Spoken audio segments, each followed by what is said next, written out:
Hello folks and welcome to Power Playground. This is your host Michael, and today I'm going to be showing you a cool little mod I'm thinking about doing here. I have this cabinet.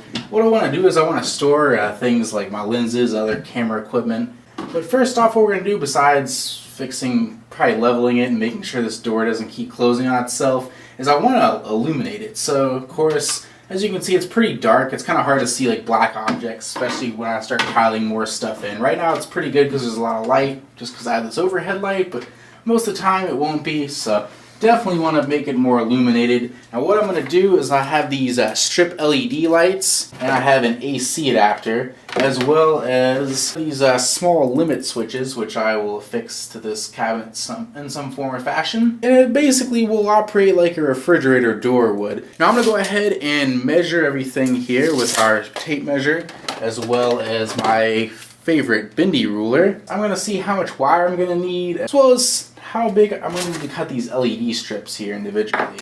Now folks, I'm going to show you exactly how I laid everything out here, as well as some basic measurements. But first, let me go ahead and clean up the space here. Let's get ourselves a Sharpie here. Okay, so what we have here is our basic thing here. So we have our positive. I'm going to do this backwards. The negative lead will go to our two switches. Actually two buttons, shall I say. This is our symbol for two buttons that are normally on. And the way I have it set up is to where if both switches are pressed, the current will not be able to pass. If only one switch is pressed, the current will pass. And if both switches aren't pressed, the current will still be able to pass here. So basically, if I only have one door open, it'll still light up. And then of course it goes to the negative lead of our LEDs, which this is our symbol for that. And then of course that loops back to the positive. Actually, that needs to be flipped around. Sorry about that. Don't pay attention to that. So there we go. Like there's our LED strips right there. Of course, there's gonna be a lot more of them split up. For our wiring, we have a little AC adapter plug. The AC adapter plug goes into there. That has two wires coming out of it. There's a positive and a negative. The negative, of course, those will go, there's like a 24-inch wire going from that to that. That goes to our switches, and those get looped back to our negative. So there's another 24-inch length going back to our wires here. And we'll just go ahead and loop our positive over. These two leads go to our LED strips. This will be our little junction area where everything kind of splits in. From here, there will be an 8-inch length going to the first two sets of LEDs. There'll be another 8-inch length of two wires going to the second LED strip, and this is the first shelf. Then there's a 12-inch length, and then the 8-inch. Finally, there is a 24-inch length going to the final two sets of LED bars. And of course an 8-inch between the two. The main reason I have all the wires going up here in long links instead of just looping back like they have on each individual shelf is just to offload current from the wires. See, essentially you don't want to have a lot of current going through these tiny little wires. What are these? These are either 22 or 24 gauge. Very small. They're solid copper, but still they don't hold a whole lot of current, so I don't want them overheating or catching on fire. That was my reasoning for that, at least. I hope this made somewhat of sense. Let's go ahead and cut to me wiring up everything as well as installing everything into the shelf. I got some wire here. I'm gonna fire up my soldering iron. Whenever you get these LED strips here, especially these cheapo ones that are probably from China, you'll definitely want to plug them in. This one has an AC lead already built into it. I'm probably going to use it instead of the regular connector that comes with these AC adapters. And hey, there we go. So you want to pay attention, make sure there's no like dead like lights in here. So they all look pretty good. They're pretty bright.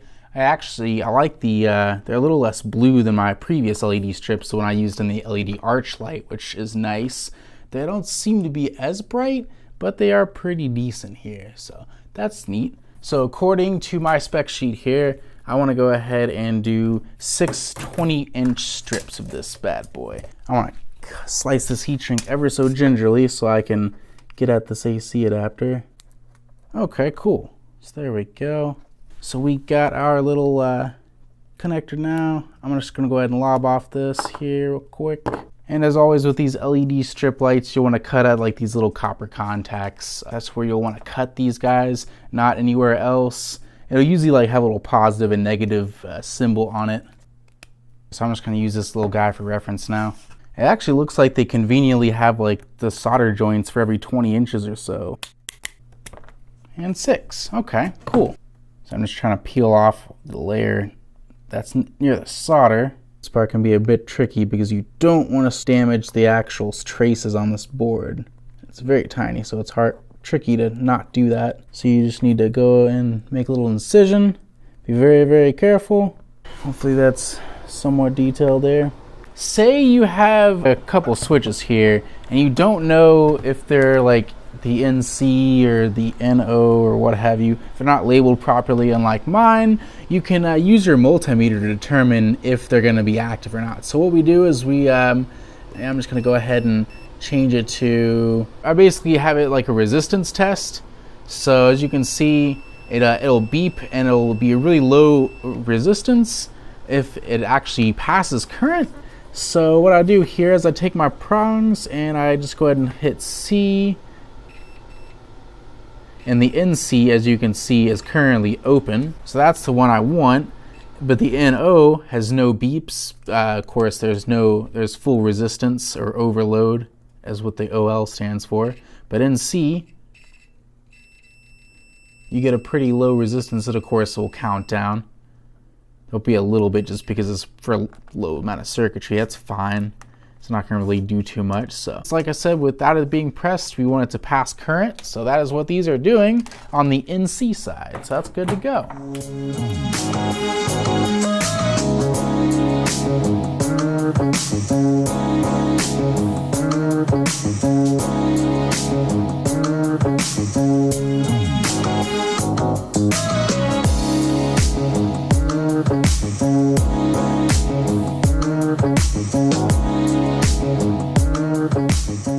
Okay folks, so I have everything wired together properly here. I'm just waiting for my hot glue gun to heat up so I can fix everything properly. I think I'm going to wire up the switches and figure out where I'm going to be sticking the female end of this AC adapter. Okay, so just starting this bad boy up here. Okay, so there's a little bit of goop I'm going to need to scrape off that guy.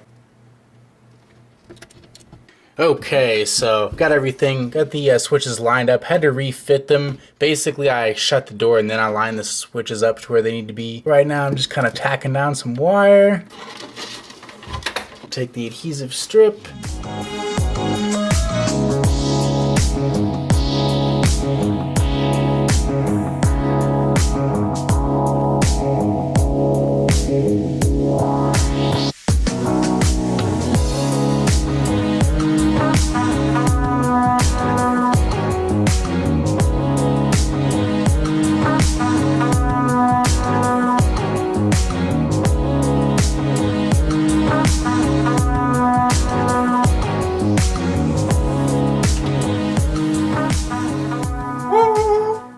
There you have it, folks. That is how you make an illuminated LED storage cabinet here.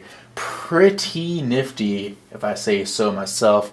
Really do like how it just lights up everything. You can see everything really easily, so if I want to pick out some camera equipment, I know exactly what it is. Compared to before when I used this as like a battery charging cabinet, it was really hard to see all the black batteries and all the other black equipment.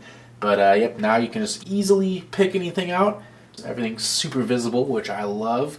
And of course, it just looks really fancy, which I love it there as well. Doesn't matter which door you open or close. Alrighty there, folks. Just want to thank you all for watching. If you haven't already, go ahead and hit that like button. Consider subscribing down there and check out some other videos here. I think this side. I can't really remember it here. And have a great day.